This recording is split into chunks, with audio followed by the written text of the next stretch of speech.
कलअदम तहरीके तालिबान पाकिस्तान से बातचीत चल रही है। हथियार डाल दें तो मुआफ कर देंगे। पाकिस्तान का टीटीपी से गैर मुसल्लह होने का मुतालबा। वज़ीर-ए-आज़म इमरान खान ने तुर्क टीवी को इंटरव्यू में कहा कि बातचीत की कामयाबी के बारे में फिलहाल कुछ नहीं कह सकते। अफगान तालिबान मुज़ाकरात में मुसालहत का और सालिस हैं। बाज़ तालिबान मुज़ाकरात के लिए रजामंद हैं। कलअदम टीटीपी के मुख्तलिफ गिरोह पाकिस्तान के साथ अपनी वफा का अहद निभाना चाहते हैं। आइन और कानून के दायरे में रहते हुए ऐसे अफराद को वापस आने का मौका देंगे। वफाकी वजीर फवाद चौधरी के अमरीका के साथ फ़ज़ाई रास्ते से मुतालिक गुफ्तगू हुई है। मामले पर तमाम फ़वाइद और नुकसानात पर गौर के बाद हतमी फैसला वफाकी काबीना करेगी। कोई भी फैसला पाकिस्तान की कौमी सलामती और इलाकाई इस्तेहकाम के मफाद को मद्देनजर रखते हुए किया जाएगा। वज़ीर ख़ारजा शाह महमूद कुरैशी की गुफ्तगू। कहा, अमरीकी सेनेटर्स के मुजव्वज़ा मुसवदा कानून पर खामोश नहीं बैठेंगे।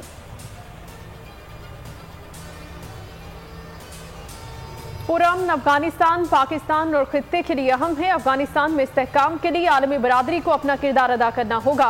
वज़ीर-ए-आज़म की डेनमार्क के वज़ीर ख़ारजा से मुलाकात में गुफ्तगू। दो तरफा ताल्लुकात पर इत्मीनान का इजहार। आर्मी चीफ से भी डेनमार्क के वज़ीर ख़ारजा की मुलाकात। बाहमी दिलचस्पी के अमूर। खित्ते की सिक्योरिटी सूरत हाल पर बातचीत। अफगान सूरत हाल में पाकिस्तान के किरदार को सराहा। अमरीका की पाकिस्तान पर कोई पाबंदी नहीं। अमरीकी सेनेट के बिल का फैसला आने में साल लगेगा। दुनिया अफगानिस्तान में इंसानी बहरान पैदा ना होने दे। इंसानी हमदर्दी की बुनियाद पर अफगानिस्तान की मदद कर रहे हैं। शेख रशीद की मीडिया से गुफ्तगू। बोले, शहबाज शरीफ टाएं टाएं फिश हो चुके। उनकी सियासत खत्म हो गई। दुनिया में कीमतें बढ़ने से पाकिस्तान में पेट्रोल महंगा हुआ।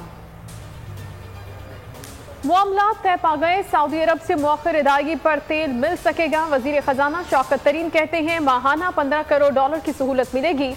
सऊदी अरब 2 साल में पाकिस्तान को $3 अरब 60 करोड़ देगा। रकम तेल की खरीदारी के लिए इस्तेमाल की जाएगी।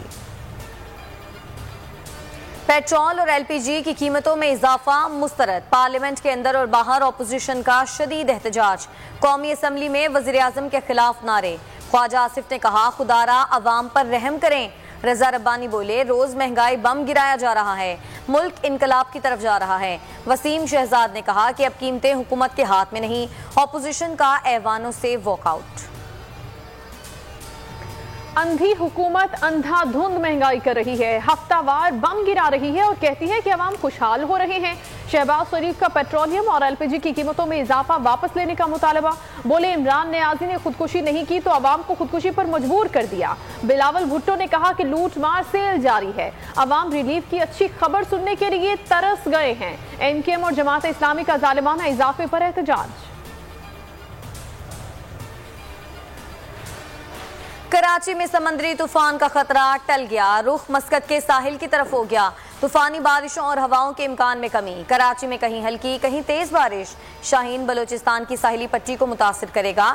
तूफानी बारिश होगी। गवादर और लसबेला में इमरजेंसी सेल कायम। कराची के नौजवान का पेशावर में कत्ल। लाश गुड्स ट्रांसपोर्ट के अड्डे से प्लास्टिक के ड्रम से बरामद हुई। कातिल नौजवान उमर फारूक के दोस्त निकले।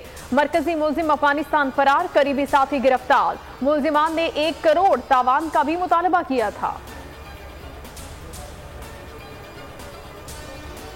और 1 साल की ताखीर के बाद दुनिया के सबसे बड़े सकाफती मेले का आगाज। दुबई एक्सपो 2020 की इफ्तिताही तकरीब। आलमी नुमाइश में पाकिस्तान समेत 190 से जायद ममालिक की शिरकत। नुमाइश 6 माह तक जारी रहेगी। सब्सक्राइब करें और बेल दबाएं ताकि कोई खबर रह न जाए।